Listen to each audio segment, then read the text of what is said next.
Kita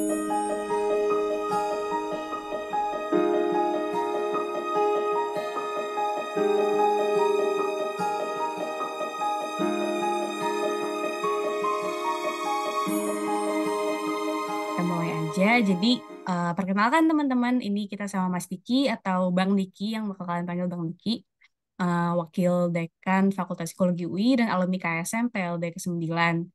Biar kita makin kenal, aku bakal bacain CV Mas Diki ya, sebentar. Nah, jadi Mas Diki itu adalah Wakil Dekan Bidang Pendidikan, Penelitian dan Kemahasiswaan di Fakultas Psikologi UI. Terus juga founder dan ketua di Lab Intervensi Sosial dan Krisis Fakultas Psikologi UI. Jadi Mas Diki ini minatnya di kayak apa intervensi pasca bencana gitu-gitu ya, Mas? Iya, iya, betul. Oh iya iya, ini juga ada Child Protection and Emergencies di Puskapa, kemudian Aceh Area Koordinator Yayasan Pulih, dan juga Program Manager dari Center for Research on Intergroup Relations and Conflict Resolution. Kemudian pendidikannya ada PhD di Community Psychology. Ini psikologi komunitas tuh seperti apa sih, Mas? eh Psikologi komunitas ya artinya kemudian fokusnya pada aspek psikologisnya komunitas gitu ya. Jadi Hmm, yang jadi fokus itu bukan individu tetapi komunitas itu. kalau Artinya analogi kehidupan bersama kedokterannya orang seperti lah. kesehatan masyarakat gitu ya, Mas? Ya mirip-mirip, mirip-mirip ada Hmm. kemiripan. Oke, oke. Kemudian mastersnya di State Management Humanitarian Affairs di Italia. Kemudian sarjana psikologi dari UI. Ini publikasinya udah banyak banget nih teman-teman. Jadi nggak salah banget nih Mas Diki buat ngisi materi publikasi penulisan ilmiah hari ini. Nih, kita nggak bakal baca satu-satu ya karena memang banyak sekali. Kemudian ini ada afiliasi profesionalnya. Yang pertama di Ketua sebagai Masyarakat Penanggulangan Bencana Indonesia, think tank member the Olympic Refugee Foundation, faculty affiliate the Care and Protection of Children, the CPC Learning Network, Wakil Sekretaris Jenderal Ikatan Ahli Kebencanaan Indonesia atau IABI, Koordinator Penelitian Forum Perguruan Tinggi dan Pengurangan Risiko Bencana atau FPTPRB, Koordinator Subklaster Dukungan Psikososial Klaster Nasional Pengungsian dan Perlindungan, Wakil Ketua Platform Nasional Pengurangan Risiko Bencana Pelanas PRB, dan Koordinator Komite Eksekutif Jaring Nasional Kesehatan Jiwa dan Psikososial untuk Penanggulangan Bencana atau Jaring Kawan. Nah, Mas Diki juga banyak nih nulis artikel media atau opini. Jadi bukan cuma penulisan ilmiah, tapi penulisan populer juga nih. Ini bisa dibaca sendiri ya, teman-teman. Kemudian juga ada aktivitas profesional yang bisa dibaca sendiri juga. Dan, banyak sekali dan ini juga ada keanggotaan asosiasi, hibah penelitian, research visits, dan lain-lain. Oke, nah itu semoga kita bisa lebih kenal lah sama Mas Diki dari penyampaian CV tadi. Ya, jadi seperti yang tadi saya sampaikan ini dimaksudkan, dimaksudkan adalah dasar, ya basic, ya foundation banget nih, gitu untuk kalian bisa memahami apa itu scientific research, ya penelitian ilmiah. Eh, saya akan mulai dengan kenapa disebut ilmiah, gitu ya. Eh, apakah mungkin ada penelitian yang tidak ilmiah? Ya mungkin saja, gitu ya. Nah, mungkin ini juga dari Fitra dan pengurus harian gitu atau yang menyusun materi ini memang ingin menekankan bahwa penelitian ini adalah penelitian yang ilmiah gitu. Sehingga kemudian kalian sebagai sebuah kelompok studi, ya kelompok studi mahasiswa itu bisa paham dan bisa bertindak melakukan penelitian penelitian yang ilmiah gitu. Ya karena memang dari nama kan kalian tuh kan kelompok studi itu artinya eh, kalian itu adalah orang-orang yang senang eh, ya melakukan studi gitu ya, atau dalam bahasa lain melakukan kajian gitu. Nah, kajian itu tentu harus kajian yang punya bobot gitu. Nah, apa yang bisa membuat kajian itu berbobot ketika kajian itu ini bersifat ilmu ya. Kajian ilmiah itu artinya eh, menurut KBBI itu satu bersifat ilmu. Bersifat ilmu itu artinya ya eh, ya punya karakteristik yang dipengaruhi oleh ilmu pengetahuan. Gitu. Jadi itu yang kemudian disebut ilmiah. Ada ilmu pengetahuan yang mendasari, gitu. Kemudian lebih spesifik ada kaidah, gitu. Jadi ada prinsip-prinsip sains, prinsip-prinsip ilmu pengetahuan yang diikuti. Nah, apa yang disebut dengan prinsip sains? Tentu yang kemudian sesuatu yang tidak sama dengan yang non science, gitu.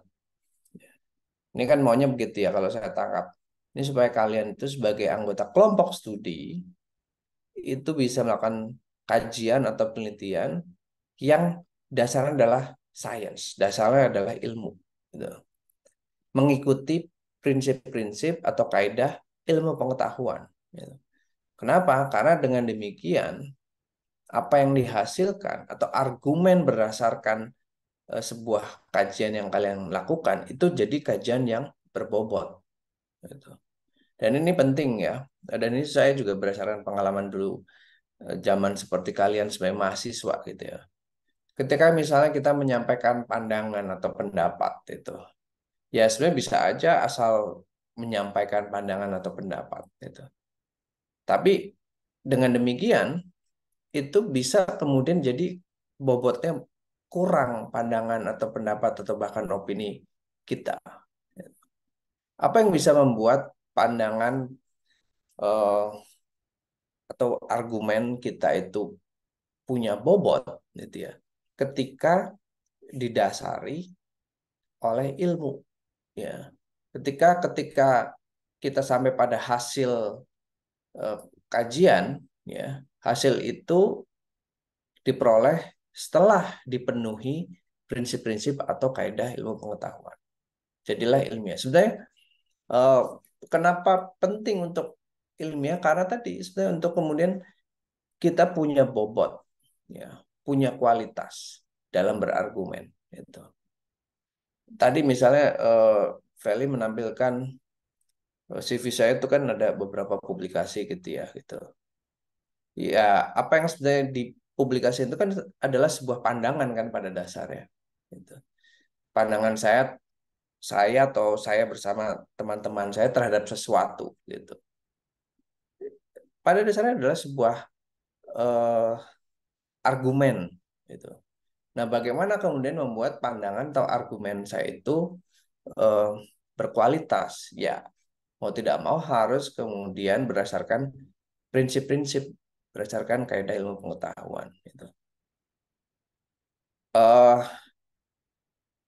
Ya, karena kemudian medium yang saya pilih adalah jurnal, gitu ya. Ada juga yang bukan jurnal ya, misalnya tadi tulisan ilmiah populer saya, gitu. Bisa aja kemudian saya menulis eh, tulisan populer gitu, tanpa bobot ilmiah gitu. Tapi mungkin itu nanti akan eh, bisa dibaca, bisa dilihat oleh editornya gitu. Ah, ini pandangan ini eh, nggak ada nggak ada ilmiahnya sama sekali, gitu ya.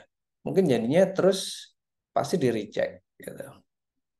Nah, apa yang membuat itu diterima? Karena kemudian saya coba tambahkan elemen ilmiah dalam pandangan atau argumen saya, gitu. Nah, yang disebut ilmiah itu ya bersifat ilmu, gitu. Didapatkan dari ilmu, gitu ya. Jadi sebetulnya memang yang jadi penekanan di sini adalah ilmiahnya itu. Karena sebenarnya bisa aja penelitian itu ya nggak ilmiah ya, penelitian asal-asalan gitu ya, gitu. Bobot ilmiahnya kurang karena dia tidak mengikuti kaidah ilmu, gitu. Bisa aja disebut diklaim ya, disebut atau diklaim saya penelitian. Tapi kemudian kita bisa akhirnya bisa periksa, bisa cek gitu ya. Apakah eh, ada bobot ilmiahnya atau tidak, gitu. Oke, jadi eh, ini perlu diingat. Jadi sebenarnya eh, fokusnya penekanannya pada ilmiahnya itu, gitu. Memenuhi kaidah ilmu pengetahuan. Nah, yang disebut dengan dasar-dasar penelitian eh, ilmiah sebenarnya ada dua hal, gitu ya. dasar filosofis dan dasar secara operasional bagaimana penelitian itu dijalankan. Ya, jadi sebetulnya kita bisa meninjau yang disebut dengan dasar penelitian itu dari perspektif filosofis, tetapi bisa juga berdasarkan perspektif yang lebih operasional, gitu, yang lebih menekankan atau fokus pada bagaimana penelitian dijalankan. Nah, sore ini saya tidak akan terlalu banyak membahas, tapi silakan nanti kalau ada pertanyaan, eh, boleh saja kita bisa diskusikan aspek filosofisnya, gitu. Tapi eh, apa yang saya sampaikan sore ini, terus terang saya tidak eh, fokuskan, ya, pada aspek filosofisnya. Saya akan lebih banyak membahas bagaimana penelitian itu dijalankan, gitu. Supaya kemudian penelitian itu memenuhi kaidah penelitian ilmiah, kaidah ilmu pengetahuan. Meskipun demikian, gitu ya, ini buat kalian yang tertarik, gitu ya. Yang disebut dengan dasar filosofis penelitian ilmiah itu apa sih, gitu ya. Nah, itu sebenarnya kita bicara dengan apa yang disebut epistemologi, gitu. Ya, ini ada yang dari jurusan filsafat nggak di sini, Feli? Ada, tapi sepertinya tidak hadir yang dari filsafat. Tapi tidak hadir ya. Iya. Apakah ada di sini yang sudah pernah mengikuti kuliah, bisa kuliah itu di kampus atau di luar kampus tentang eh, filsafat ilmu pengetahuan? Adakah? Gitu. Nah, jadi eh, penelitian itu kalau dalam filsafat itu dasar filosofisnya itu ya yang paling paling dekat, gitu ya. Karena kan kemudian filsafat itu ada eh, bukan hanya epistemologi ya, tetapi sebenarnya ada ontologi. Nah, ontologi juga sebenarnya berhubungan dengan tentang kebenaran, gitu. Nah, eh, kita membahasnya dalam sub disiplin dalam filsafat yang disebut dengan epistemologi. Epistemologi itu pada dasarnya adalah eh, eh, bahasan filsafat tentang what is truth, gitu, ya. Kan ketika sesuatu kita sebut sebagai pengetahuan, ya, sebagai knowledge, ya, kan sebenarnya kurang lebih kita samakan knowledge itu as a truth, gitu.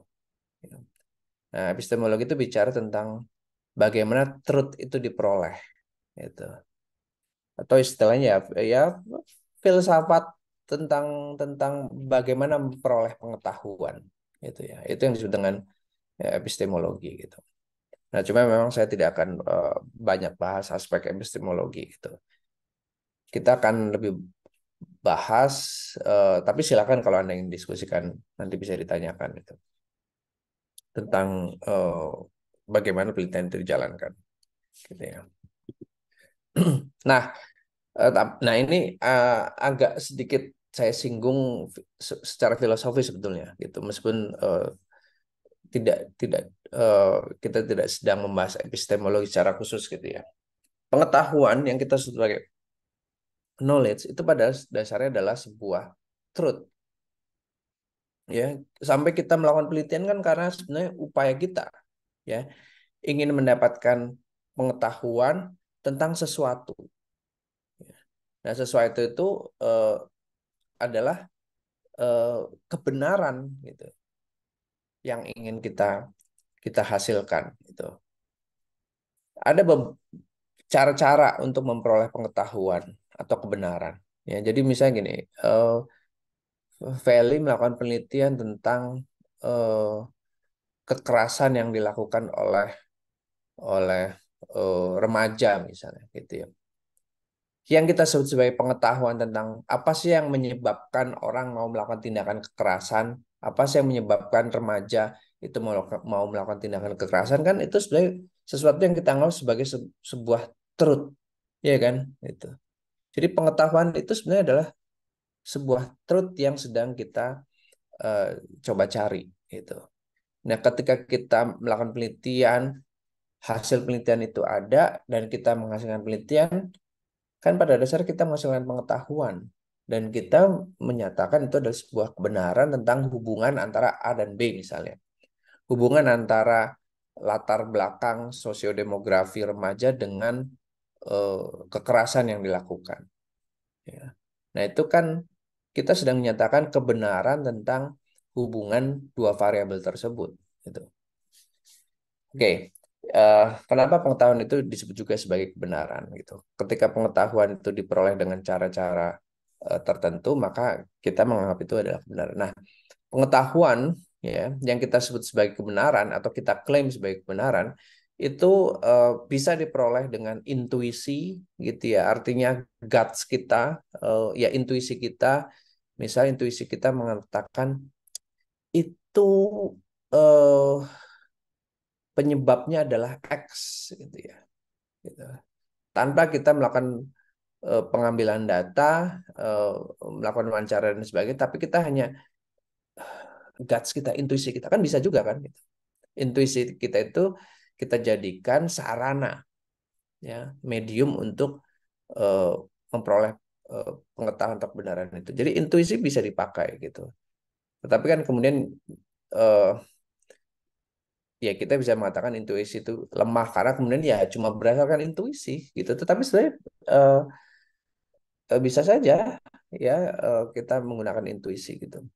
Atau kemudian pengetahuan atau kebenaran itu bisa diperoleh dengan cara kita mengandalkan otoritas, ya. Orang yang punya kewenangan, ya.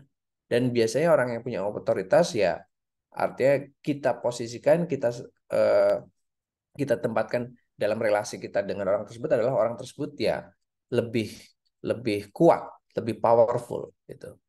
Karena dia lebih punya otoritas. Jadi bisa saja kita mengandalkan ya eh, kata siapa yang kita anggap sebagai figur otoritas dan itu kita anggap sebagai pengetahuan atau kebenaran. Ya, itu mungkin kan, gitu ya.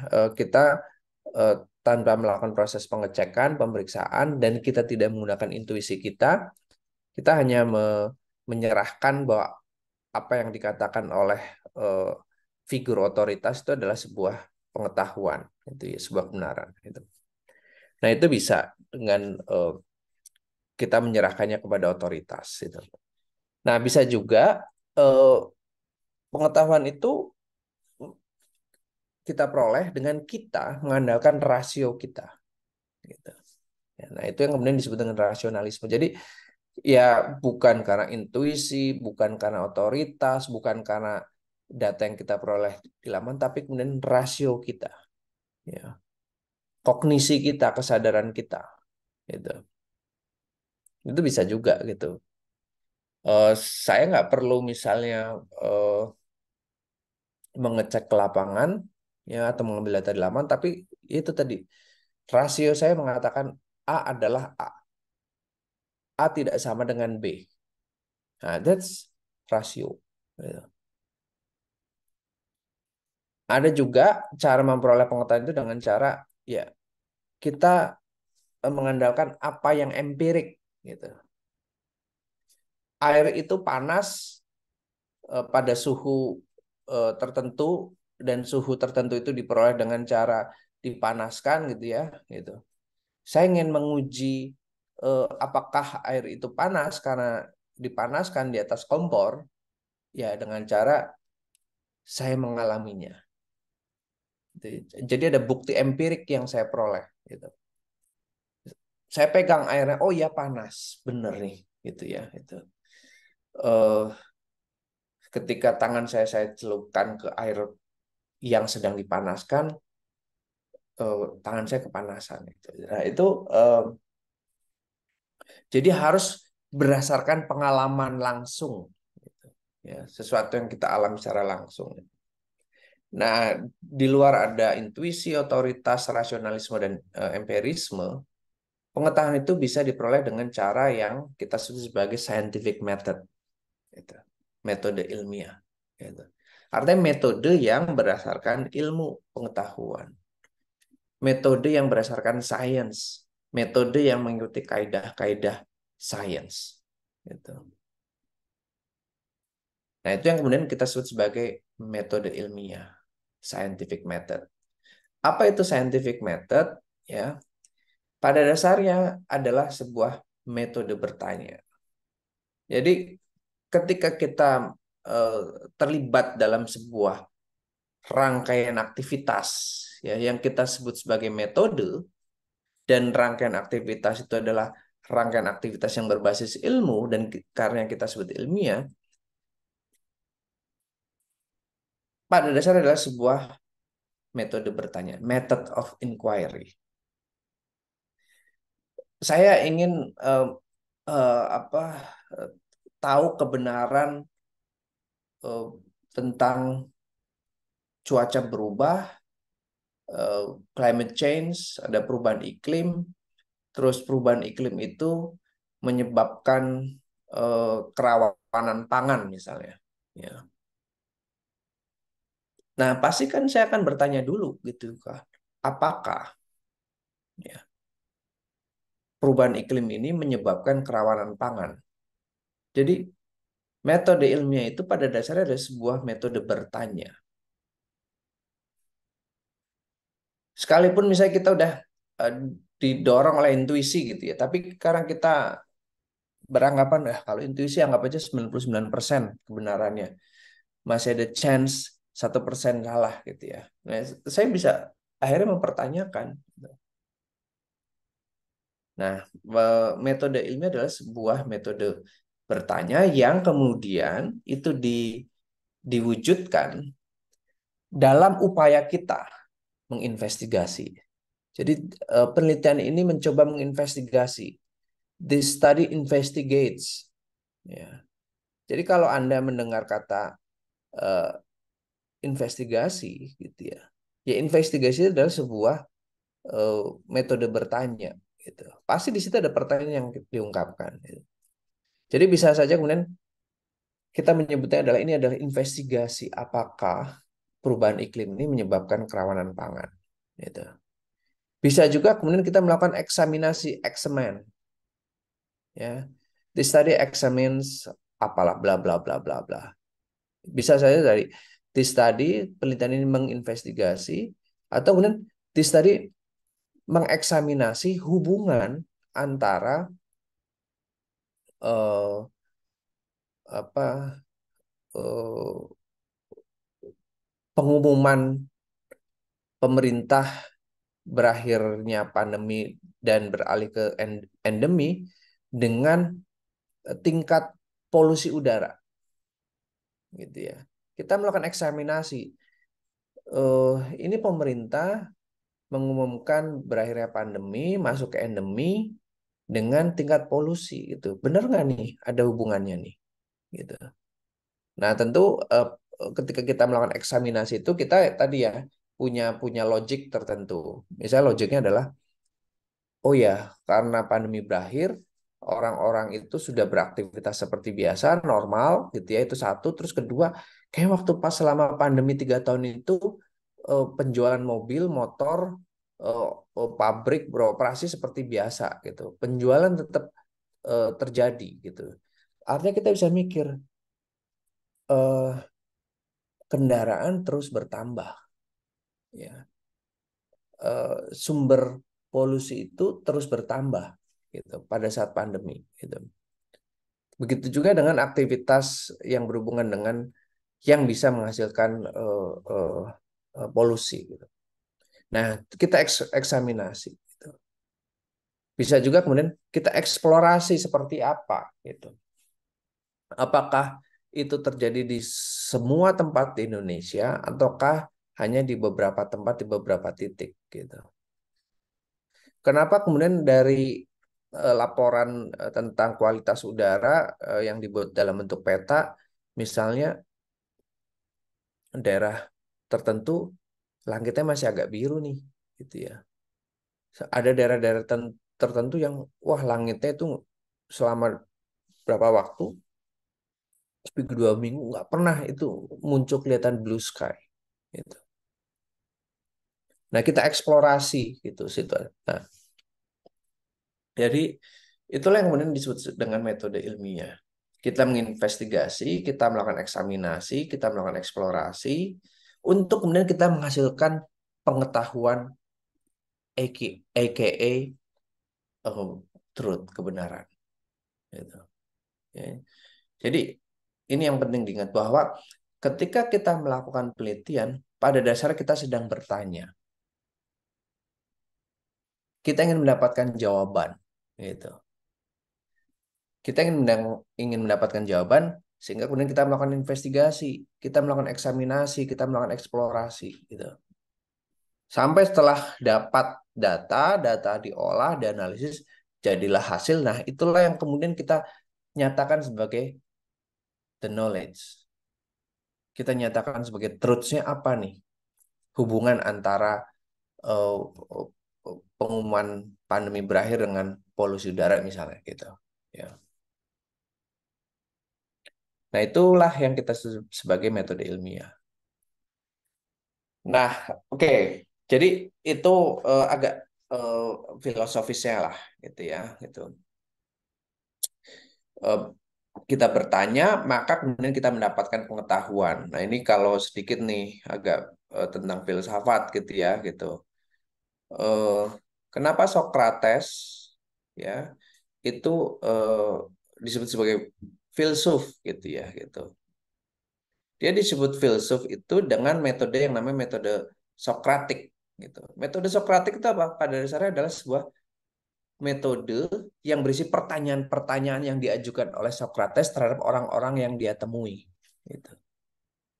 Jadi filosofi yang kita sebut sebagai filsafatnya Sokrates dan itu dianggap sebagai sebuah pengetahuan ya ribuan tahun setelah bahkan ribuan tahun setelah uh, Sokrates wafat ya itu karena metode pertanyaan-pertanyaan yang diajukan oleh Sokrates gitu. Yang disebut dengan metode Sokratik gitu. Sehingga kemudian dikatakan metode Sokratik itu adalah metode bidan gitu ya.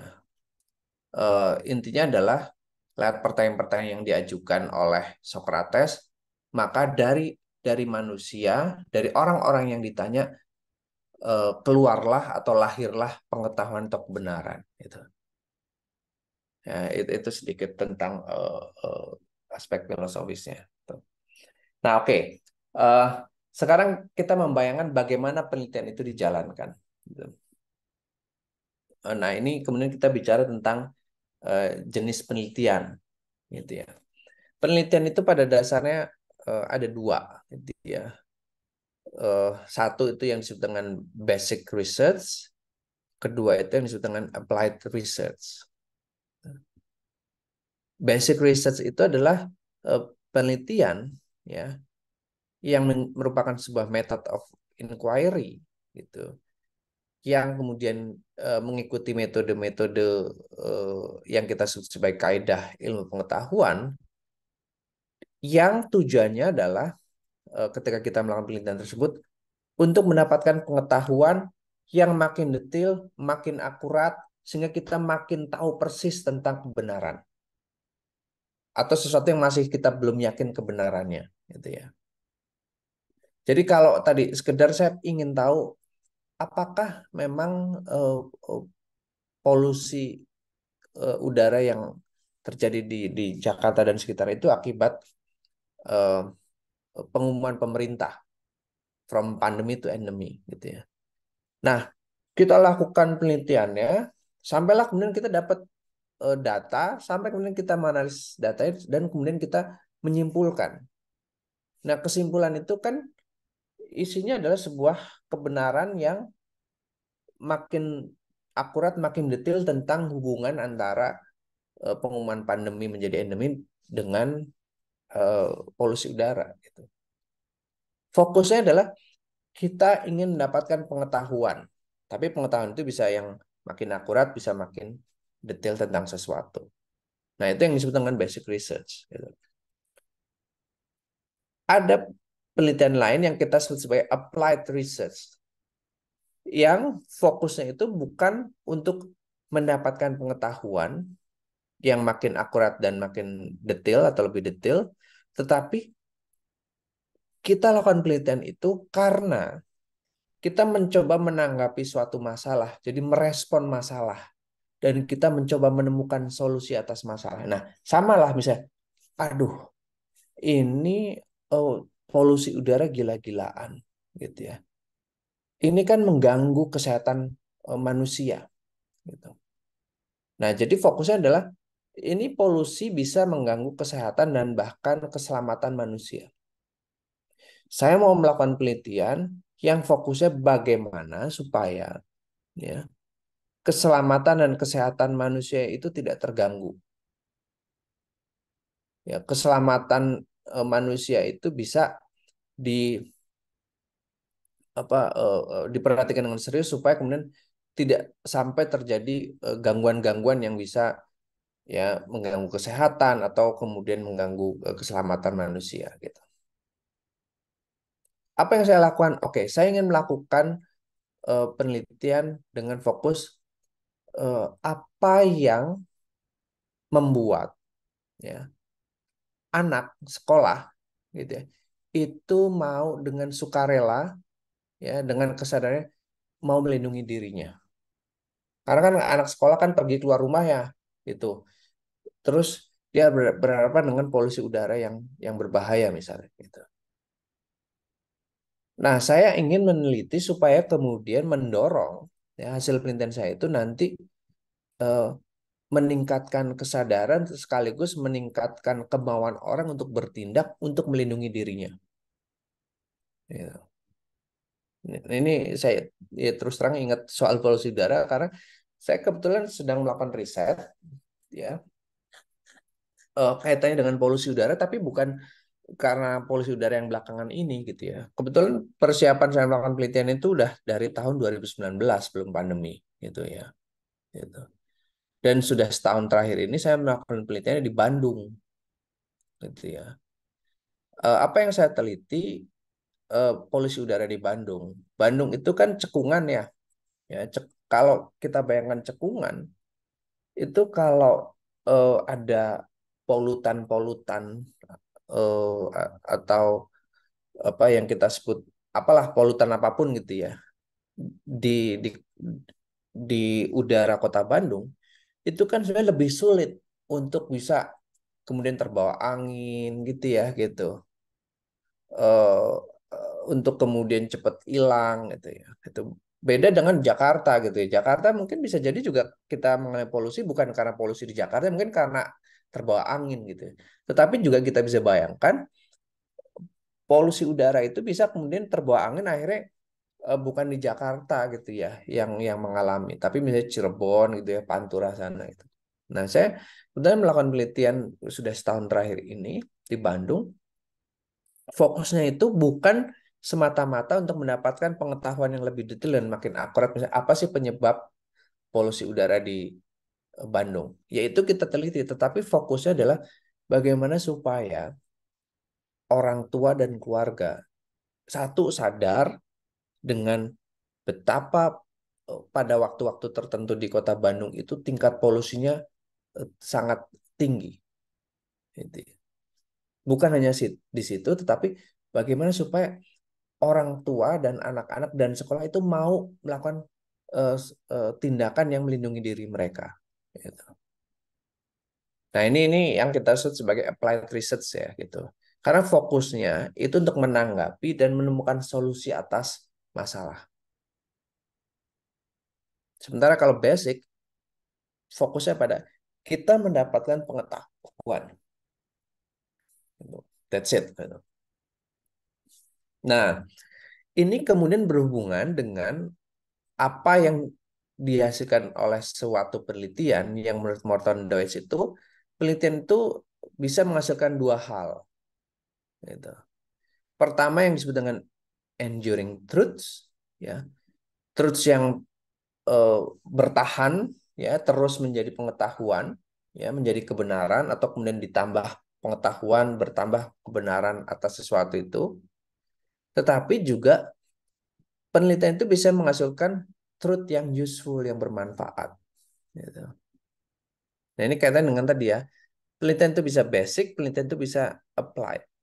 Penelitian itu bisa diarahkan kita mengakumulasi pengetahuan, mengakumulasi kebenaran, Tetapi bisa juga diarahkan pengetahuan itu atau kebenaran itu untuk kemudian punya manfaat gitu. Nah, nanti Anda bisa cek, kalian bisa cek gitu ya. Misalnya kalau nanti misalnya diskusi KSM mau bikin penelitian atau penelitian besar gitu ya. Fokusnya tuh mau kemana? Untuk mendapatkan atau mengakumulasi pengetahuan atau kebenaran, ataukah mau supaya kemudian suatu masalah itu kemudian memiliki solusi. Ya. Jadi pengetahuan atau kebenaran yang kita peroleh itu kemudian diarahkan menjadi sesuatu yang bermanfaat. Oke, ya. Nah, sampai di sini mungkin ada komentar atau pertanyaan silahkan. Atau Feli mau bertanya juga boleh. Feli. Kalau dari saya belum ada sih. Kalau dari teman-teman gimana nih? Boleh kasih reaction juga kalau misalnya belum ada apa-apa.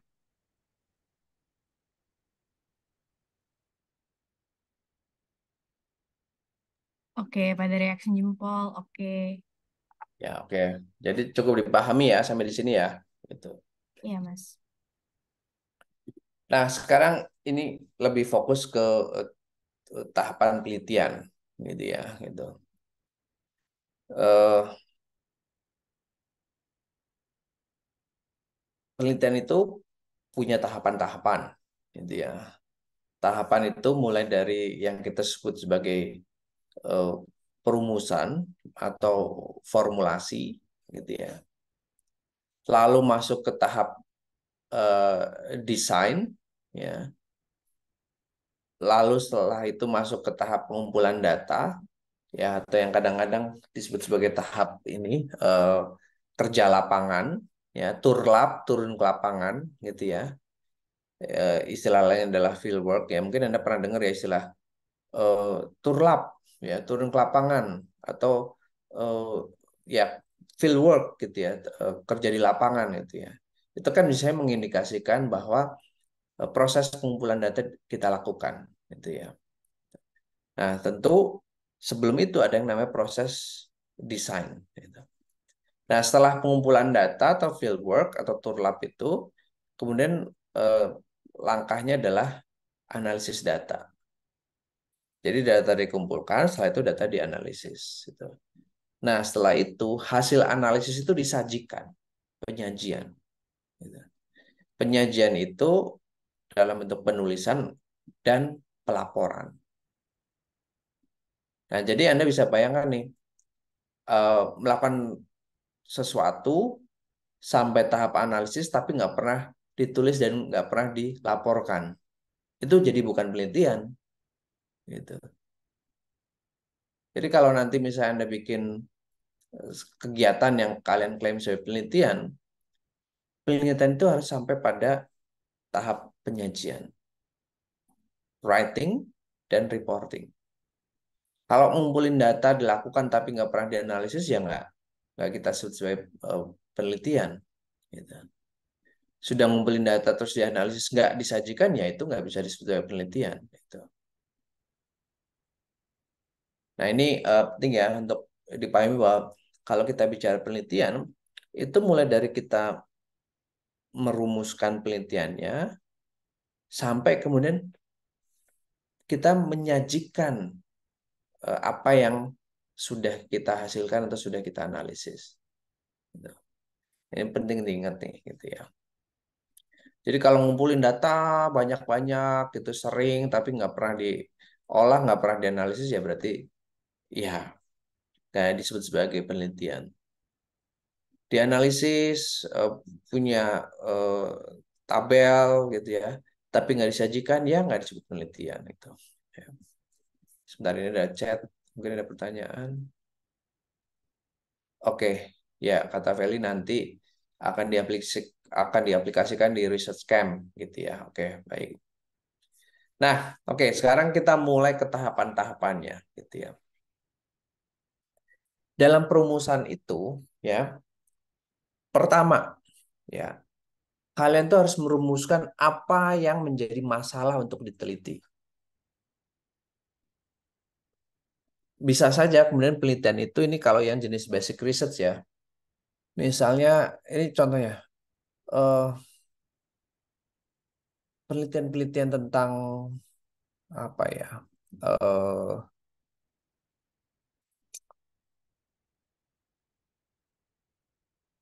Misalnya tentang perilaku membolos lah gitu ya, gitu ya.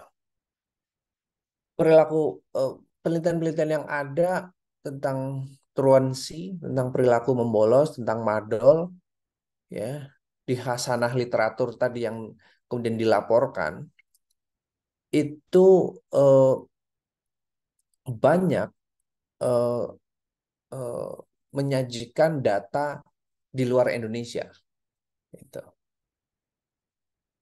Eh, atau kemudian data-data itu hasil-hasilnya antara penelitian satu dan penelitian lain, satu dengan lain itu tidak selalu konsisten, ada inkonsistensi, gitu. Nah, ini menjadi masalah, gitu ya. Itu yang disebut dengan research gap, gitu. Jadi ada gap dalam studi-studi terdahulu, gitu. Atau gapnya adalah, loh ini ternyata yang banyak dipublikasikan itu adalah penelitian-penelitian di luar Indonesia. Jadi kita mulai dari eh, bisa mengidentifikasi dan rumuskan masalahnya apa nih?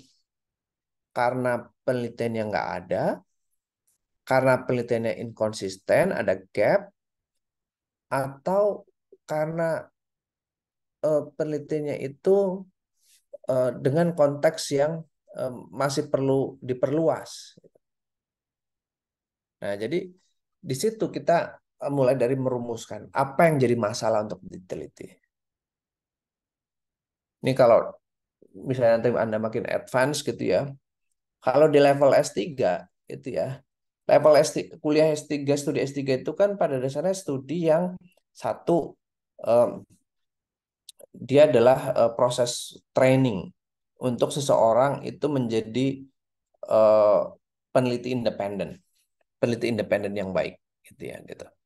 Itu satu. Kedua, di level S3 itu dari hasil penelitian tersebut yang dilakukan oleh si peneliti yang sedang dilatih ini, diharapkan menghasilkan sebuah tesis. Ya, tesis itu adalah pernyataan teoritik, gitu. Jadi diharapkan dia bisa berteori. Nah, kalau diharapkan bisa berteori, dia kan harus bisa melihat ini yang nanti saya sampaikan ini apakah tadi ya menutup gap, gitu ya, mengisi gap, itu satu. Apakah kemudian apa yang saya hasilkan itu nanti bisa menghasilkan sesuatu yang eh, baru, novelty, kebaruan, gitu.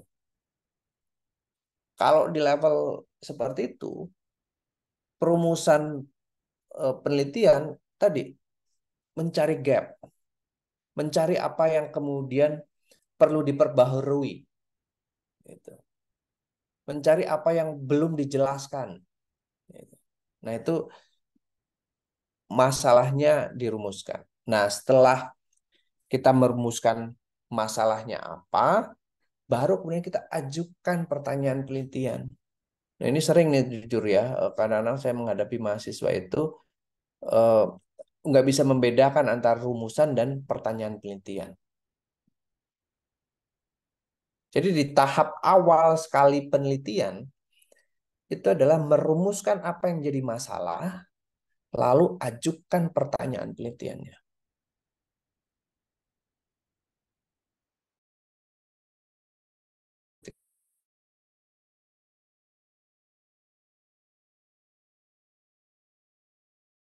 Penelitiannya ke Bukit Tinggi, Sumatera Barat itu ya. Ini ya pakai bahasa yang sekarang nih ya. Waktu zaman itu sih nggak kepikiran menggunakan apa dua poin ini, gitu ya. Penelitiannya kan waktu itu tentang dunia pariwisata di Bukit Tinggi, gitu ya. Nah, kalau dibayangkan rumusan penelitiannya ya, rumusan masalah penelitian adalah eh, pemerintah daerah Bukit Tinggi itu ingin dan sebenarnya Sumatera Barat ingin mengangkat eh, menjadikan Bukit Tinggi itu eh, waktu itu sudah dikenal sebagai daerah wisata, tapi bisa makin apa ya, makin berkembang gitu. Jadi rumusan masalah yang diteliti adalah pariwisata Kota Bukit Tinggi yang perlu dikembangkan lebih baik, itu ya gitu.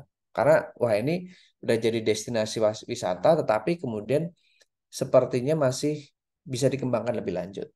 Jadi itulah masalahnya yang mau diteliti, itu ya. Masalah pengembangan Bukit Tinggi sebagai destinasi wisata. Nah, setelah itu kan kita bisa ajukan pertanyaan penelitian. Faktor-faktor apa yang mendorong keberhasilan Bukit Tinggi sebagai kota destinasi wisata, gitu ya. Lalu kemudian kita bisa mengajukan pertanyaan, apakah warga Bukit Tinggi itu sudah siap untuk mengembangkan Bukit Tinggi sebagai destinasi wisata unggulan misalnya. Nah, jadi di situ ya. Jadi penelitian itu sebagai method of inquiry memang diawali dengan kita mengajukan pertanyaan penelitian. Tetapi sebelum kita mengajukan pertanyaan penelitian, kita harus merumuskan apa sih yang jadi masalah sehingga saya mau meneliti, sehingga saya ingin meneliti, gitu. Nah, ini langkah awal dari penelitian, perumusan. Merumuskan apa yang jadi masalah, lalu kemudian mengajukan pertanyaan penelitian. Ya. Nah, kalau itu sudah kita ajukan pertanyaan penelitiannya, ya, eh, misalnya kembali lagi ke yang soal polusi udara lah ini ya.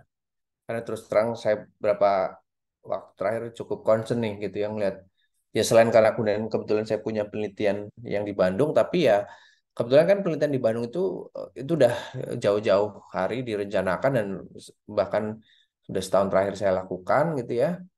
Tapi terus ngeliat perkembangan terakhir di Jakarta dan sekitarnya berapa minggu ini kan juga muncul di berita gitu kan, apa kualitas udara itu sebenarnya sedang buruk gitu.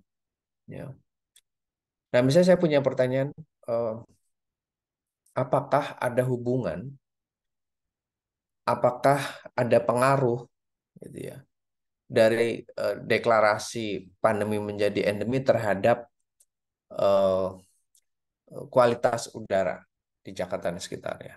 Jadi saya sudah mengajukan pertanyaan, kan berarti tinggal seterusnya bagaimana ya, ya kan, gitu. Nah, jadi kalau kita sudah mengajukan pertanyaan, maka langkah berikutnya adalah kita mendesain penelitiannya. Jadi setelah pertanyaan kita ajukan, barulah kemudian kita mendesain penelitiannya. Nah, mungkin Anda sudah pernah dengar gitu ya. Tapi ada juga mungkin yang, wah ini saya baru sekali ini dengar. Kalau desain itu ada yang apa menyebutkan, oke, ini penelitiannya mau kuantitatif atau kualitatif, gitu ya, gitu. Atau mau campur ya, gitu. Nah, jadi desain itu bisa dalam pengertian data yang mau kita peroleh data kuantitatif, sehingga kemudian desainnya adalah desain kuantitatif, ataukah data yang mau kita peroleh data kualitatif, termasuk kemudian analisisnya adalah analisis kualitatif. Jadilah desain kualitatif. Atau kemudian saya akan peroleh data yang saya gabungkan, saya campur. Ada data kuantitatif, ada data kualitatif, itu yang kemudian disebut sebagai desain campuran atau mixed method. Jadi desain itu bisa di drive ya setelah kita mengajukan pertanyaan, saya mau mengambil data kuantitatif atau kualitatif atau gabungan gitu. Jadi desain itu bisa kemudian eh, kita kita arahkan ketiga jenis ini. Bisa desain kuantitatif, penelitian kuantitatif, Bisa desainnya penelitian kualitatif, bisa desainnya penelitian campuran atau mixed method. Gitu. Nah, tentu mungkin bertanya, apa sih yang jadi dasar penentuan, saya mau kuantitatif saja, ataukah kualitatif saja, ataukah saya campur gitu ya. Nah, tentu itu tergantung dengan rumusan masalahnya. Misalnya nih, rumusan dan pertanyaan penelitiannya. Pertanyaan penelitian adalah eh, bagaimana eh, masyarakat Jakarta mempersepsikan polusi udara. Gitu ya. Nah, bagaimana itu bisa kemudian kita arahkan dengan kita ajukan pertanyaan-pertanyaan yang bersifat kualitatif, ya, kita wawancara warga Jakarta sehingga jadi penelitian kualitatif, atau misalnya, saya mau em, saya ajukan pertanyaan adalah eh, eh, apa persepsi warga Jakarta terhadap polusi udara gitu ya. Lalu saya bikin kuesioner, saya sebarkan kuesioner, jadilah kemudian penelitian kuantitatif. Tapi bisa saja, wah, saya mau dua-duanya nih. Saya punya informasi tentang persepsi yang sifatnya kuantitatif, tetapi kemudian ada pendalaman tentang persepsi warga Jakarta terhadap polusi udara. Gitu. Nah, itu kemudian jadi desain yang bersifat campuran. Ini di chat ada pertanyaan kah?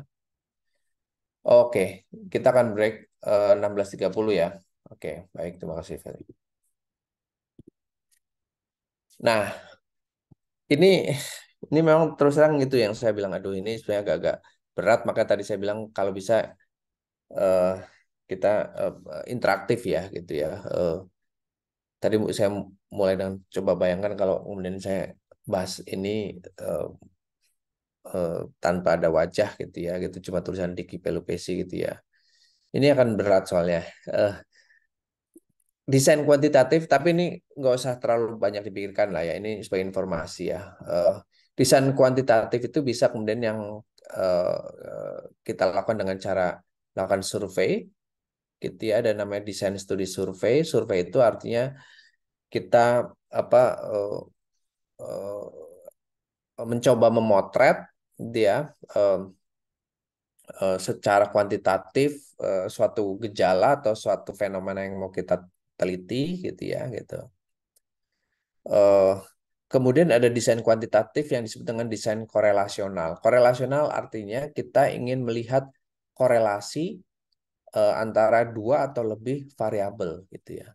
Jadi kalau survei itu bisa saja yang kita ajukan adalah satu variabel, tapi kalau korelasional itu berarti karena sifatnya kita mengkorelasikan itu kan harus A dan B ya, atau A B C atau A B C D, berarti kalau desain kuantitatif itu harus minimal dua variabel, desain korelasional gitu ya. Nah, ada juga desain kuantitatif itu yang disebut dengan desain eksperimental.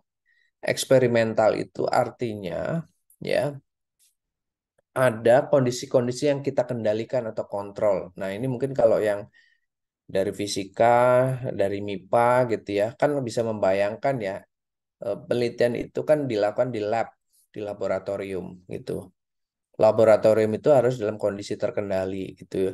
Eh, Zatnya apa, terus berapa ukurannya, takarannya gitu. Itu semua betul-betul terkendali, terkontrol gitu ya. Nah, kalau yang sifatnya sosial humaniora ya, apalagi seperti psikologi, eh, penelitian eksperimental itu ya mirip-mirip seperti perilaku itu atau kondisi eh, yang melibatkan manusia itu teramati seolah-olah eh, apa dalam kondisi yang terkendali atau terkontrol gitu ya gitu. Eh, jadi ada eh, kita menyebutnya eksperimental quantitative study gitu ya. Ada yang disebut dengan apa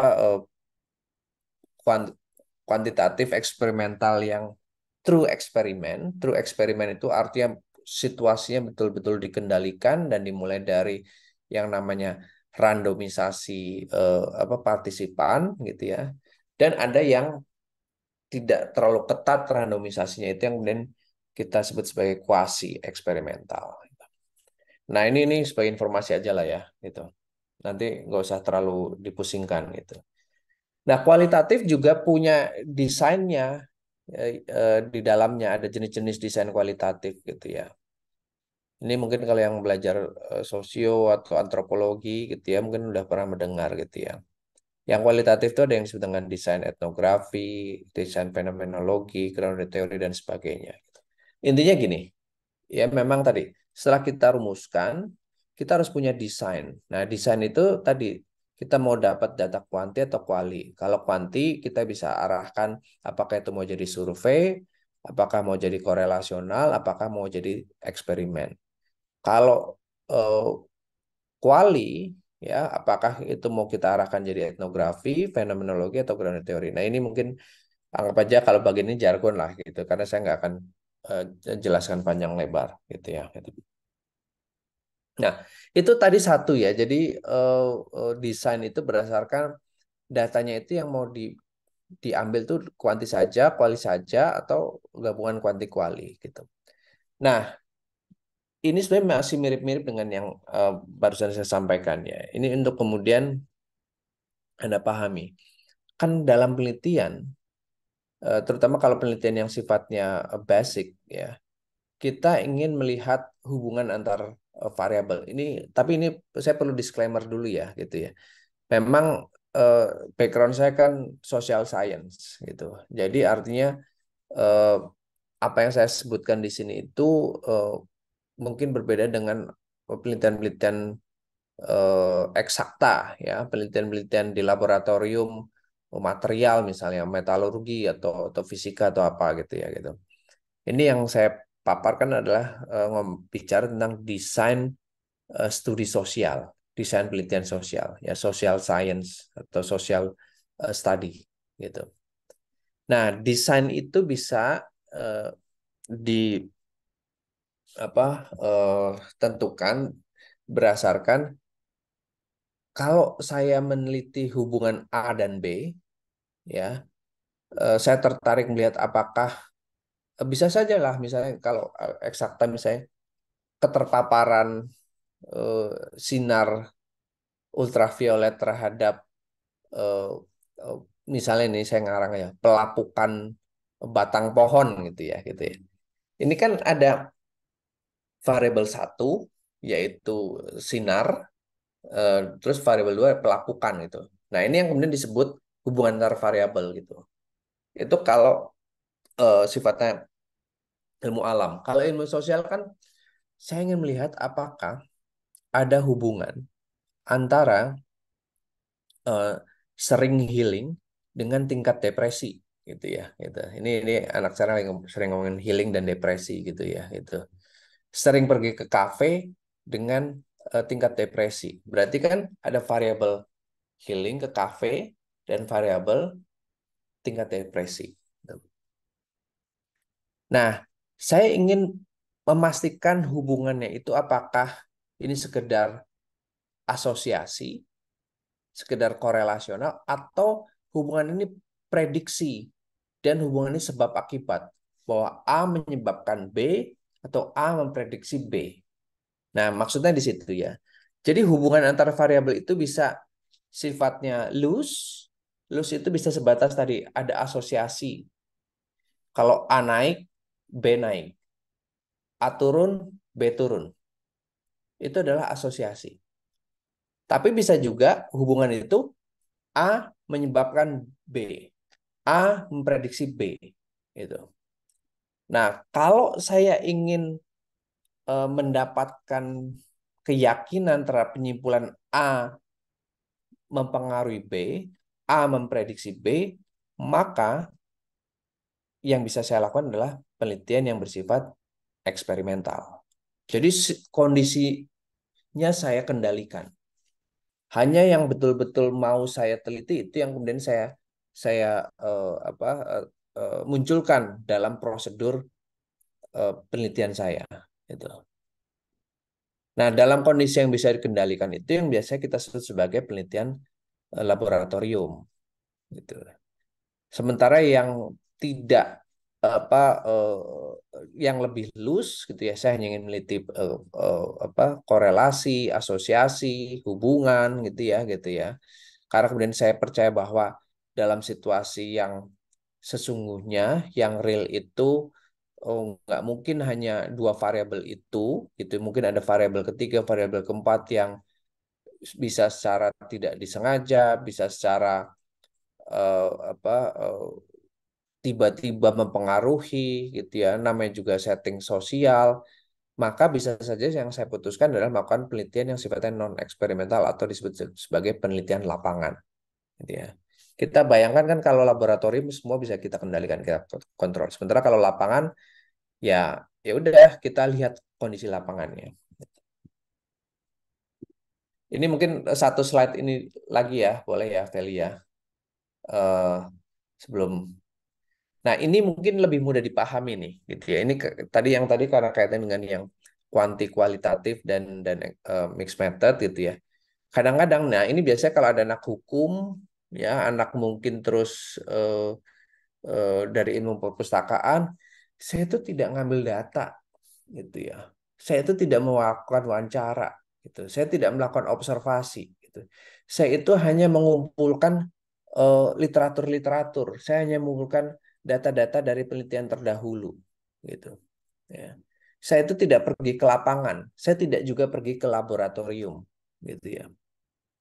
Nah, itu yang kemudian berdasarkan sumber datanya. Jadi bukan data dari partisipan manusia, bukan data yang apa saya peroleh di lapangan, bukan data yang saya peroleh di laboratorium, tapi data ini saya kumpulkan lewat database dari database gitu ya. Saya cuma duduk di belakang meja menghadapi komputer atau laptop saya. Nah, itu yang disebut dengan desk research. Nah, sementara kalau saya pergi ke lapangan atau ke laboratorium, langsung mengambil data kepada subjek atau partisipan, ya saya ketemu dengan orang yang saya wawancarai, orang yang saya observasi, orang yang kemudian saya ajak FGD, itu yang disebut dengan field research, penelitian lapangan. Jadi kalau penelitiannya itu di balik meja saja, Anda nggak wawancara, Anda nggak observasi, Anda nggak FGD gitu ya, cuma mengumpulkan data apalagi dari database dan itu kan biasanya penelitian-penelitian hukum ya, arsip gitu ya, itu yang disebut dengan desk research. Mungkin juga sejarah ya, kalau penelitiannya hanya mengumpulkan data-data sejarah, Anda tidak lakukan wawancara atau observasi ya itulah yang disebut dengan desk research. Sementara kalau mengambil data, ada yang diwawancara, itu yang disebut dengan field research.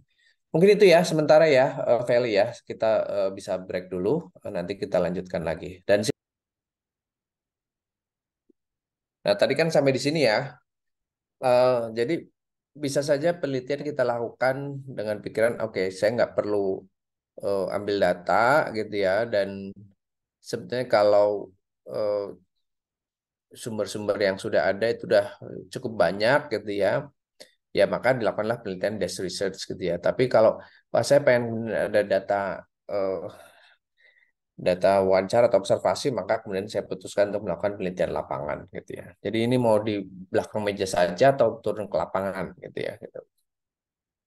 Nah, eh, kemudian berdasarkan waktu pengambilan data gitu ya. Ada pengambilan data itu dilakukan sekali saja gitu ya. Jadi ini kalau yang field research, yang non eksperimental ya.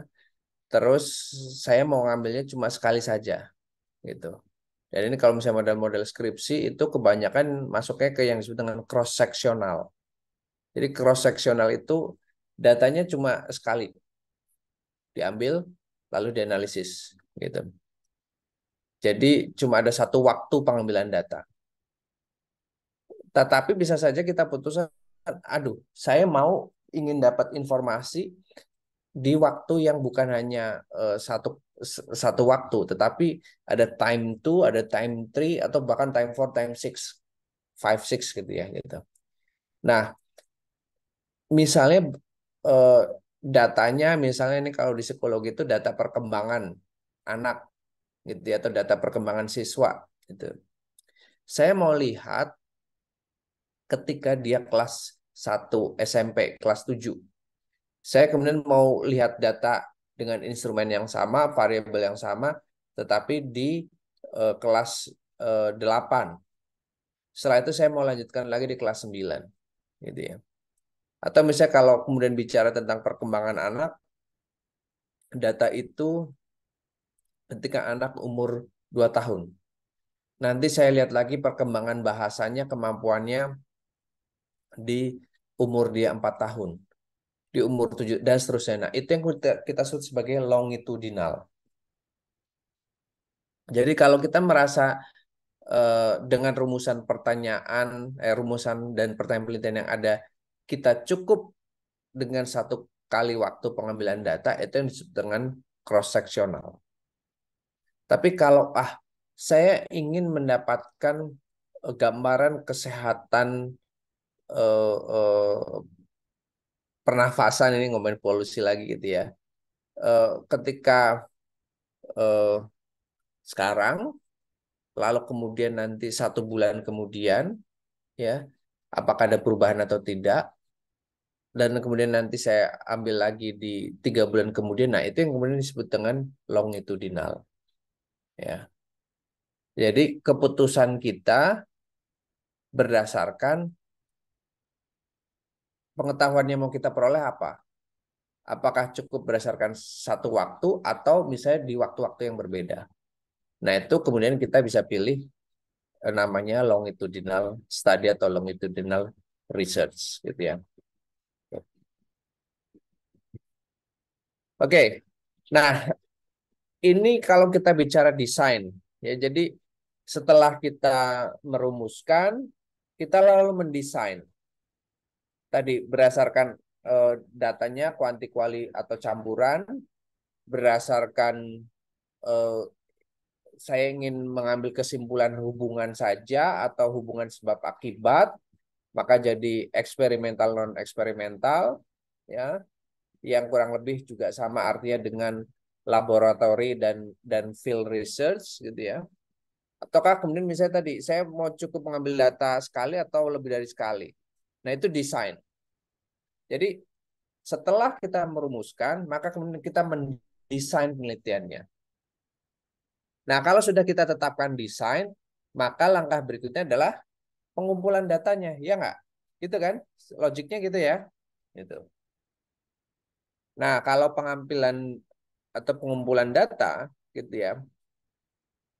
Kalau kita bicara sampel, nah jadi gini, kalau kita mengambil data, tentu saja kita bicara tentang sampel. Apalagi kalau kita bicara tentang penelitian kualitatif yang melibatkan adanya subjek, ya gitu. Ini sekali lagi nih, kalau penelitiannya tentang apa material, ya penelitiannya tentang apa bahan kimia atau penelitiannya tentang yang sifatnya ilmu alam, ini saya harus kasih disclaimer gitu ya gitu. Saya ini tidak applicable dan saya juga tidak tahu gitu ya, karena saya bukan eh, orang yang mendalami itu. Latar belakang saya adalah ilmu psikologi, saya peneliti sosial, peneliti psikologi gitu. Yang ketika saya melakukan penelitian, saya akan berhadapan dengan partisipan, dengan subjek penelitian itu adalah manusia. Gitu. Nah, ketika saya mengambil eh, eh, ketika saya melakukan penelitian dengan subjek atau partisipan manusia, maka selalu saya akan bicara terutama kalau kuantitatif ya, itu yang disebut dengan sampel. Kembali ke contohnya misalnya Hana gitu ya. Saya melakukan penelitian di pasar Minggu gitu ya. Pertanyaannya kan eh, eh, siapa yang akan dipilih? Ya akan direkrut gitu ya. Nah, yang akan dipilih, yang akan direkrut itulah yang kemudian kita sebut sebagai sampling itu. Nah, kalau sampling itu pertama urusannya adalah kriteria sampelnya. Apakah yang mau saya ambil anak-anak usia katakanlah 5 sampai 12 tahun, ataukah yang mau saya ambil adalah anak muda, kriteria misalnya usia 15 sampai 24, ya. atau kriterianya misalnya orang dewasa atau kriteria lansia atau apa gitu ya gitu. Jadi kalau kita bicara sampel, kita selalu akan bicara tentang kriteria. Misalnya saya pernah buat penelitian di pasar, tapi bukan pasar minggu, ini saya ngomongin pasar karena kemudian ingat barusan Anda bicara pasar minggu. Ini saya pasar beneran gitu ya, pasar dalam bentuk tempat bertemunya penjual dan pembeli di Tebet gitu ya gitu. Saya pernah melakukan penelitian di Tebet gitu. Nah, saya melakukan penelitian pada pedagang di pasar gitu ya. Bahkan saya harus menentukan kriteria kan, kriteria pedagang yang seperti apa yang mau saya rekrut sebagai partisipan itu. Jenis jualannya kah, eh, eh, lama dia berjualannya kah, atau apa gitu. Jadi sampling itu selalu kemudian kita bicara tentang kriteria. Oke, kalau kita sudah menentukan kriteria sampelnya, ya, maka berikutnya adalah teknik samplingnya. Cara kemudian sampel saya itu saya rekrut, saya tarik, saya ambil, gitu. Nah, teknik sampling itu kalau dalam bahasa method ya, ada yang disebut dengan probabilistic sampling, ada yang disebut dengan non-probabilistic sampling. Ya ini mungkin Anda nggak usah terlalu, kalian nggak usah terlalu pusing lah gitu ya. Tapi intinya gini ya, kalau kita mau ambil sampel, setelah kita bicara kriteria sampelnya apa, kita akan bicara teknik pengambilan sampelnya seperti apa. Itu. Diambil secara random, tidak random, gitu ya. Kan ada istilah itu ya. Diambil secara apa? Aksidental, ya. Diambil secara convenient, gitu. Itu adalah teknik sampling. Atau kemudian teknik samplingnya saya ambil secara kuota sampling. Saya ambil secara multi stage, itu adalah teknik, gitu. Jadi bagaimana orang-orang yang sudah sesuai dengan kriteria sampel saya itu saya tarik, gitu. Saya pernah melakukan penelitian itu kemudian convenience tapi dengan teknik penentuan area. Jadi karena saya nggak punya daftar nama orang, daftar penduduk, ya, saya cuma bilang ke eh, yang jadi asisten saya, yang jadi enumerator, ketika kamu turun ke lokasi, yang pertama kamu cari adalah masjid. Itu. Nah, setelah kamu dapat masjid, ya, orang atau subjek pertama yang akan jadi sampel adalah orang yang rumahnya persis di samping masjid. Itu. Nah, setelah itu, jadi pertama cari masjid, cari rumah yang persis di samping masjid. Setelah itu, setiap 3 rumah setelahnya,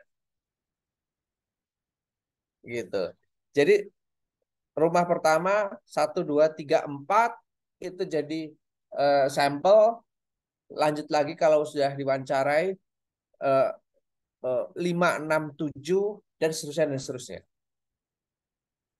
Jadi kalau kita sudah menetapkan kriteria, kemudian kita tetapkan tekniknya seperti apa. Kalau kita bayangkan juga misalnya survei dengan metode telepon, gitu ya, di telepon itu pasti ada tekniknya.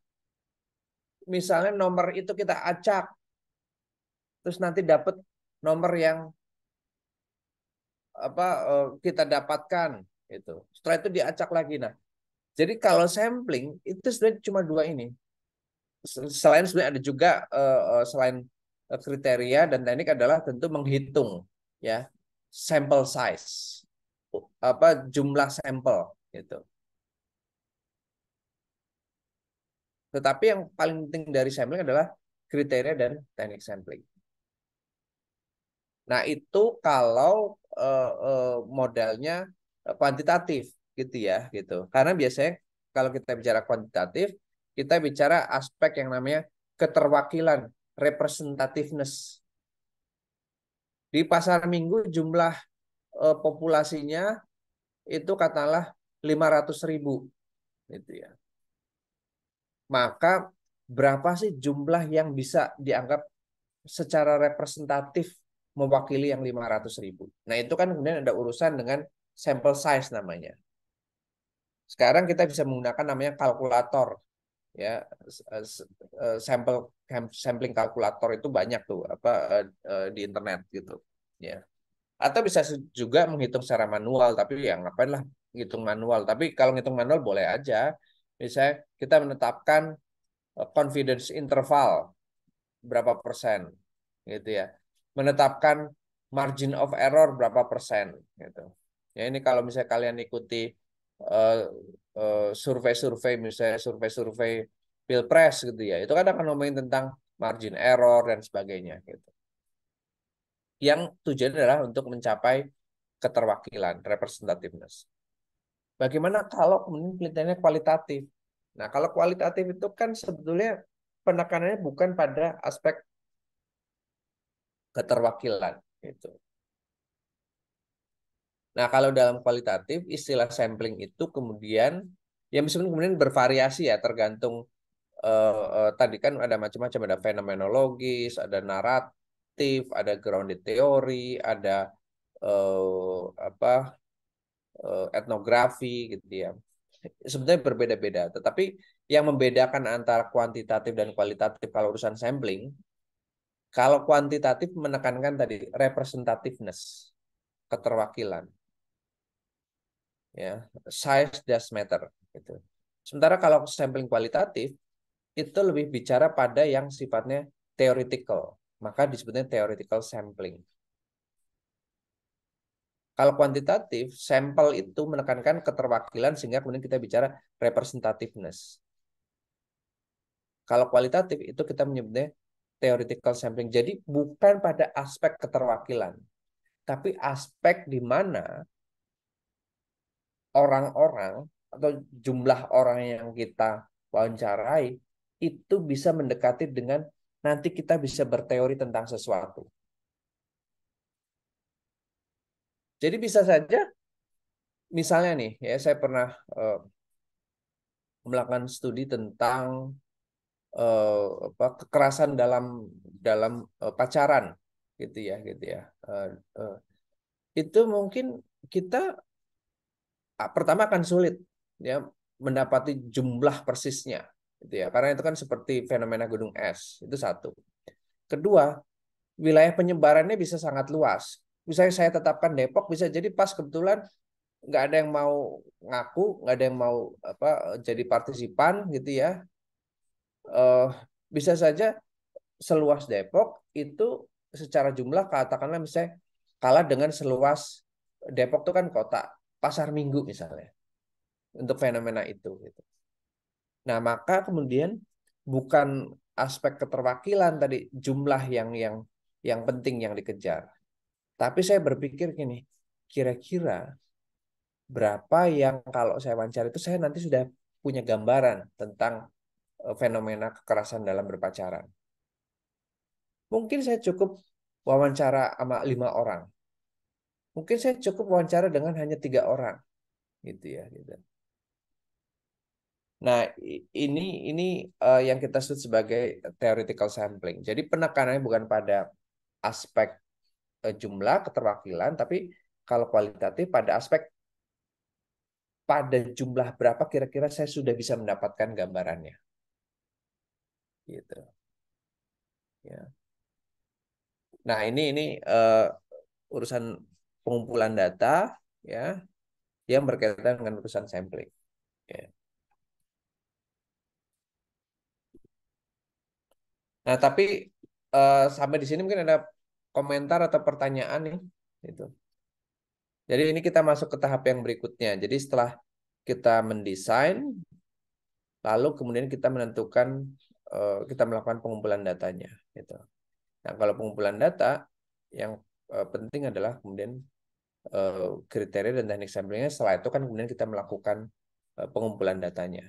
Entah itu bisa dengan wawancara, bisa dengan survei, ya, kuesioner, bisa dengan observasi, gitu ya. Eh, ini kemudian dalam konteks penelitian sosial ya, gitu.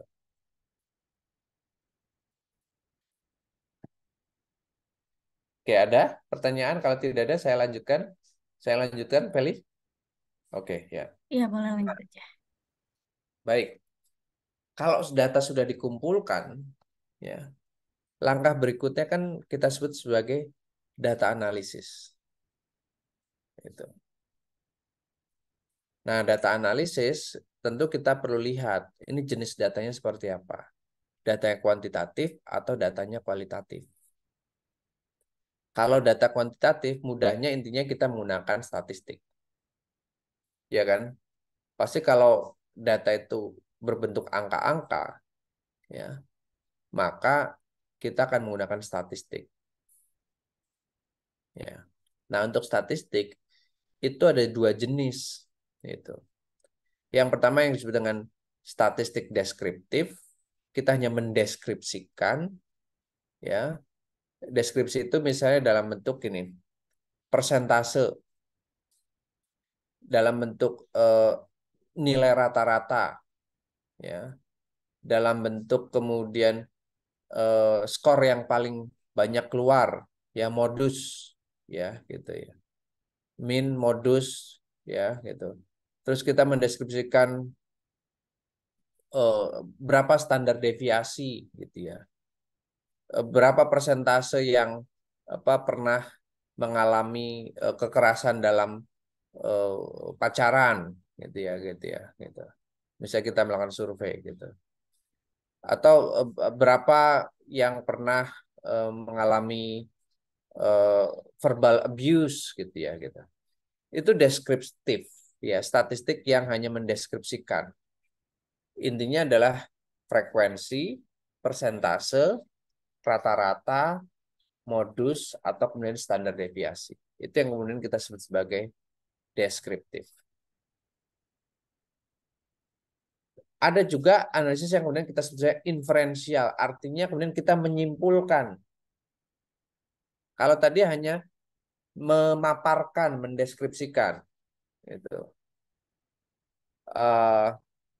Nah, kalau statistik inferensial, ya, ini kita bisa menyimpulkan hubungan A dengan B. Apakah ada korelasi, apakah tidak ada korelasi?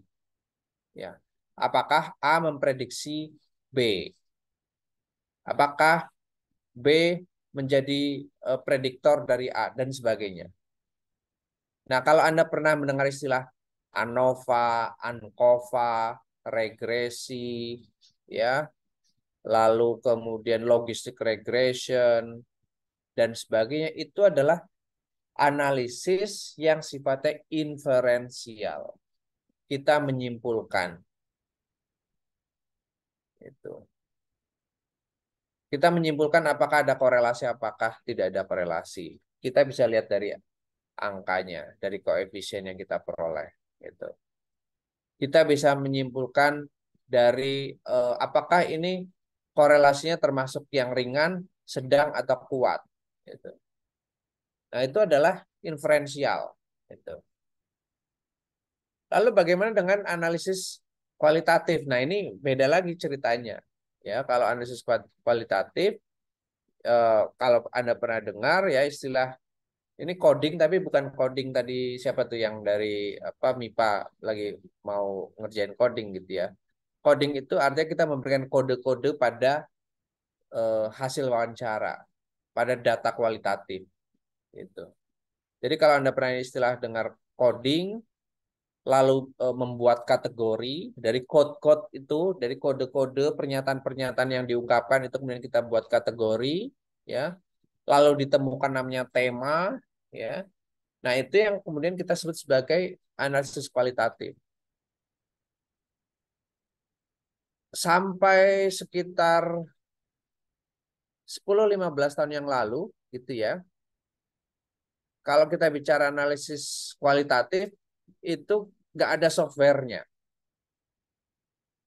Karena kan ungkapan-ungkapan, pernyataan-pernyataan itu kan bisa bisa sangat kaya, bisa sangat beragam ya, gitu ya. Bahkan ada ungkapan-ungkapan yang sifatnya mungkin cuma oh gitu ya. Terus oh ya gitu ya. Nah, kita berpikir itu akan sulit di coding. secara secara otomatis atau secara elektronik. Kita tahu kalau analisis kuantitatif itu bisa pakai program-program olah data, software ya, SPSS, R dan lain-lain. Gitu. Nah, kualitatif itu sekarang juga bisa menggunakan software. Tapi tentu saja data kuantitatif itu harus kemudian kita transkrip dulu atau kita jadikan kode-kode yang kemudian nanti bisa diolah oleh komputer. Gitu. Nah, sekarang udah ada itu apa software-software untuk menganalisis data kualitatif, ya NVivo dan lain-lain. Gitu. Nah, biasanya memang kalau kita bicara analisis data, kita biasanya bicara tentang alat bantu software, gitu ya, gitu. Kalau kuantitatif itu yang ya familiar, yang terkenal ya SPSS, gitu ya. Microsoft Excel juga bisa, meskipun kemudian dia menjadi sangat terbatas kalau mau digunakan untuk inferensial. Gitu. Kualitatif sekarang ada software analisis datanya. Gitu ya. Tapi ngomong-ngomong sebentar, Feli, saya izin ini saya mau nyalakan lampu dulu ya, sebentar ya. Oh ya, oke.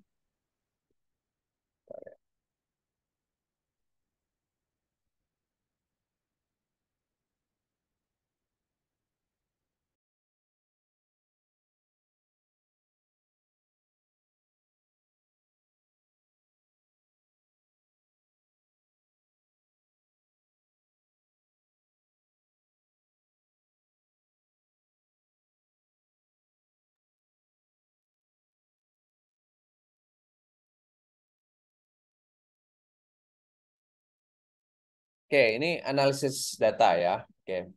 Nah, jadi kita ingat perumusan, rumusan, desain, data collection, pengumpulan data, lalu analisis data. Nah, tentu kemudian apa ya langkah berikutnya adalah apa menyajikan gitu ya, tak. Nah, tapi sebelum ke menyajikan ini saya mau eh, tunjukkan ini gitu ya. Oke, nanti ada Feli bertanya. Oke, Oke, saya selesaikan ini dulu ya, Feli ya. Nanti saya respon pertanyaan dari Feli. Nah, saya mau fokus yang di apa baris ketiga ini, gitu ya. Jadi kalau kuantitatif data itu kita tahu ya, biasanya data itu berkaitan dengan data tentang performance ya, data sikap gitu ya, data observasi atau sensus data gitu. Nah, kalau kualitatif itu data itu yang biasanya kita tahu ya adalah interview gitu ya, gitu. Atau kemudian data hasil observasi gitu ya. Atau kemudian data dokumen. Nah, tetapi yang kemudian berkembang belakangan itu adalah data audiovisual gitu. Ya. Mungkin kita membayangkan gini, yang kita sebut data itu kan biasanya adalah apa yang diungkapkan oleh orang yang kita wawancarai, gitu ya. Bisa kita verbatim, gitu. Bisa kita transkrip. Nah, bagaimana eh, kalau di luar itu apakah ada gitu ya audiovisual data? Nah, ini tahun lalu tuh pernah mahasiswa saya itu meneliti tentang graffiti, gitu ya, gitu. Dia nggak menghitung angka-angka gitu ya dari graffiti yang dia temui gitu ya, dia temukan gitu ya. Tapi kan graffiti itu kemudian juga nggak ada kalimat gitu ya. Yang ada adalah ya ungkapan atau gambar-gambar atau coretan-coretan lah gitu ya. Nah, data graffiti ini adalah data kualitatif. Gitu. Karena kemudian kita bisa menyelami ini ada apa prosesnya bagaimana sampai kemudian tampilannya seperti itu. Ya. Bahkan yang berkembang belakangan itu suara, gitu. Suara ya, bukan bukan orang di interview gitu ya. Suara gitu. Suara itu bisa kemudian sebetulnya menggambarkan sesuatu. Suara berisik nggak berisik, suara hening gitu ya gitu. Nah, data-data ini adalah data-data kualitatif gitu. Nah, di sini kan tertulis bahwa kalau kuantitatif itu biasanya adalah yang dianalisis adalah secara statistik. Nah, kalau kualitatif itu bukan hanya teks sekarang yang bisa dianalisis, tetapi juga image. Kalau Anda pernah dengar juga istilah namanya photo voice. Ya, ada satu metode dalam kualitatif yang dinamakan photo voice. Nah, ini saya pernah sama mahasiswa saya tuh bikin penelitian gitu ya.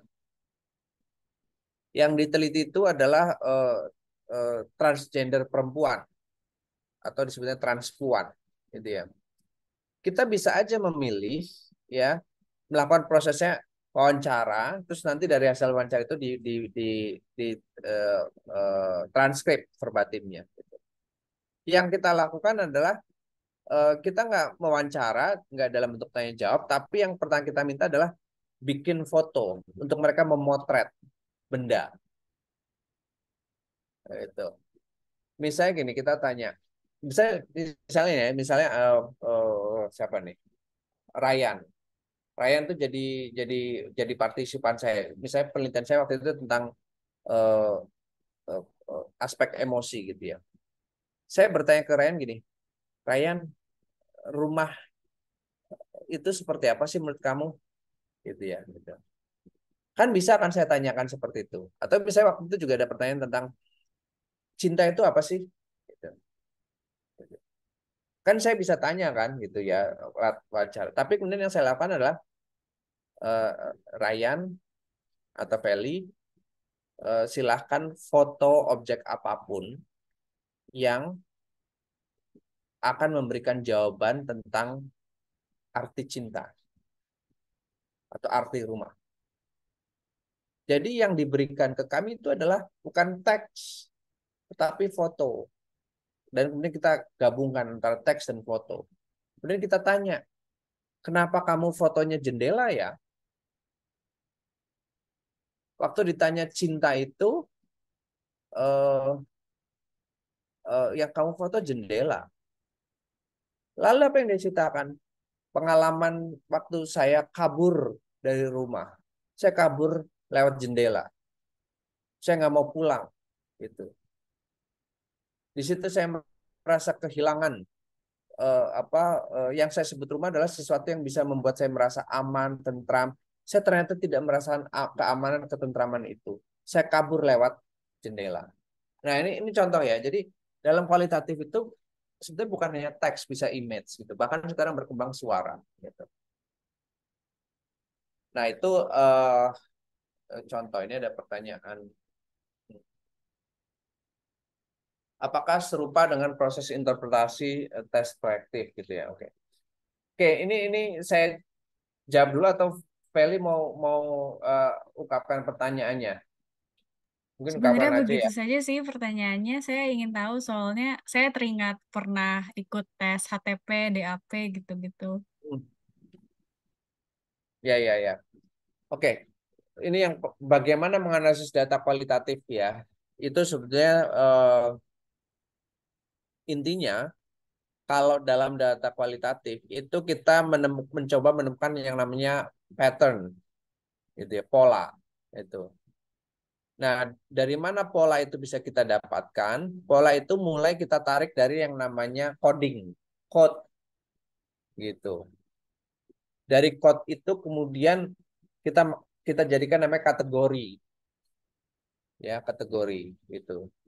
Nah, dari kategori ini kemudian kita jadikan yang namanya kita kita tentukan yang namanya tema gitu. Sehingga ada istilah namanya thematic analysis.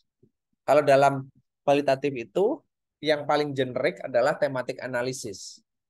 Kita menganalisis tema, tetapi tema itu didapatkan lewat proses tadi. Kita mendapatkan coding, coding-coding itu kita tentukan kategorinya apa, sampai kemudian kategori-kategori yang ada itu kita jadikan, kita temukan temanya apa. Dan itulah yang kemudian kita sebut sebagai pola. Nah, pola itu barulah kemudian kita interpretasi. Artinya apa? Gitu ya, Feli. Ini eh, waktu ya. Kemudian Iya. apakah analisis data visual ini serupa dengan proses interpretasi tes proyektif? Ya mirip-mirip. Itu tes proyektif itu kan sebenarnya interpretasi. Ya, jadi eh,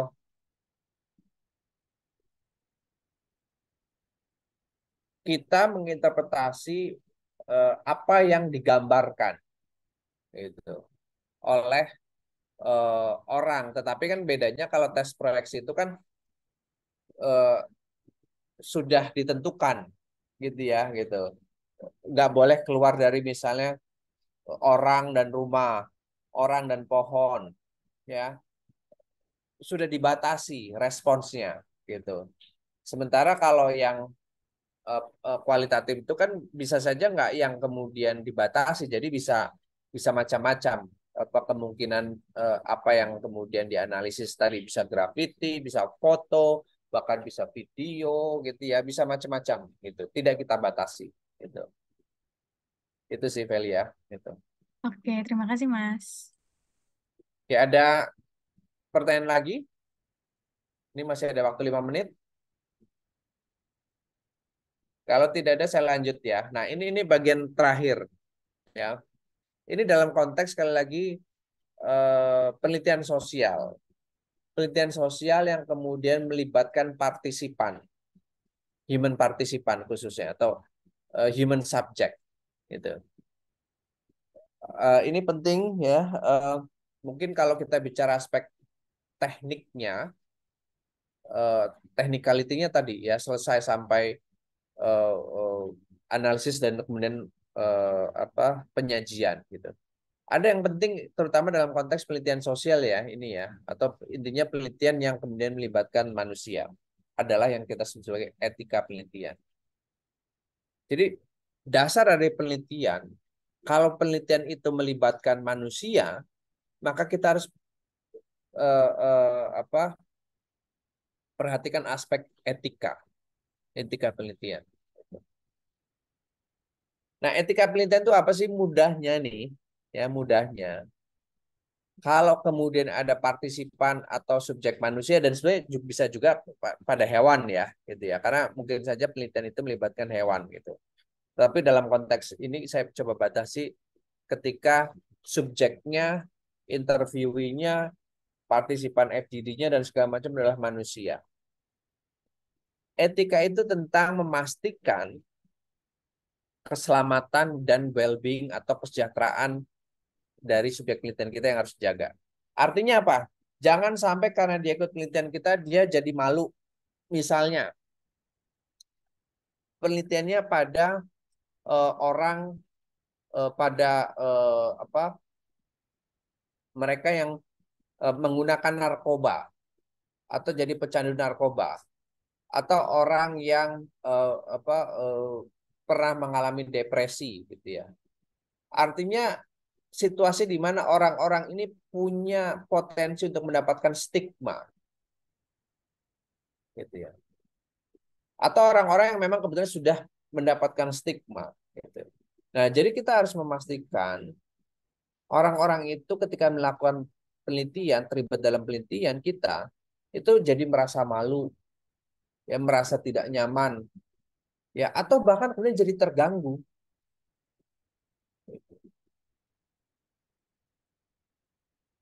Penting untuk memperhatikan bahwa mereka-mereka yang terlibat dalam penelitian itu harus dijaga dignity-nya, harus dijaga apa dignity itu apa sih dignity?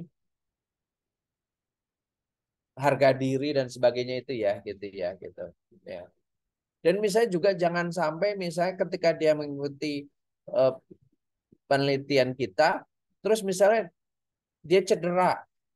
Nah, cedera itu kan bisa cedera fisik, bisa cedera emosional, cedera psikis, cedera psikologis. Nah, kita harus memastikan itu jangan sampai terjadi. Kalau di Fakultas Psikologi ya itu eh, sejumlah penelitian tapi kalau S1 skripsi itu belum dikenai kewajiban untuk namanya mengajukan kaji etik gitu ya. Kaji etik penelitian. Jadi penelitian itu perlu diperiksa, perlu dicek apakah prosedur penelitiannya, apakah mekanisme atau proses pengumpulan data itu bisa memastikan keselamatan dan well-being. Anda bayangkan misalnya penelitiannya adalah kita yang pengen tahu nih, ya tadi misalnya basic research tentang khususnya misalnya pada anak yang mengalami autisme, gitu ya. Nah ini kan jangan sampai ketika si anak mengikuti penelitian kita itu tadi mereka mengalami eh, eh, cedera, ya, harm, ya. Gitu. Prinsip do no harm itu penting dalam dalam subjek manusia, penelitian dengan subjek. Ini contoh ya. Tahun lalu tuh sempat pernah ada kehebohan. Ada satu penelitian di Indonesia, ya, yang itu sudah dipublikasikan di jurnal internasional, jurnal bereputasi. Tapi apa yang terjadi? Setelah dipublikasikan, kemudian penelitiannya mengalami retraction, ditarik kembali, dibatalkan, gitu. Jadi editornya membatalkan. Kenapa? Gara-gara ada yang protes setelah hasilnya dipublikasikan, gitu. Karena apa? Yang protes tuh kemudian bilang gini, hasil penelitian ini kemudian mengganggu reputasi lembaga. Karena kemudian disebut-sebut gitu ya, eh, pihak yang diwawancarai siapa, terus kemudian disebut, ya artinya reputasi si lembaga ini merasa seperti tercoreng, dan sehingga mereka yang kemudian jadi partisipan, jadi interview itu merasa terancam, gitu. Setelah penelitiannya selesai, setelah disajikan sudah jadi report, sudah jadi publikasi. Nah, ini termasuk eh, aspek etika. Jadi memastikan bahwa jangan sampai kemudian orang itu mengalami situasi di mana dia terancam, ya merasa tidak aman, ya atau bahkan merasa terganggu gitu. Penting ya. Jadi ini aspek terakhir dalam penelitian, khususnya penelitian yang melibatkan partisipan atau subjek manusia, bahwa keselamatan, kenyamanan, well-being itu harus dijaga gitu. Nah, demikian Feli dan teman-teman.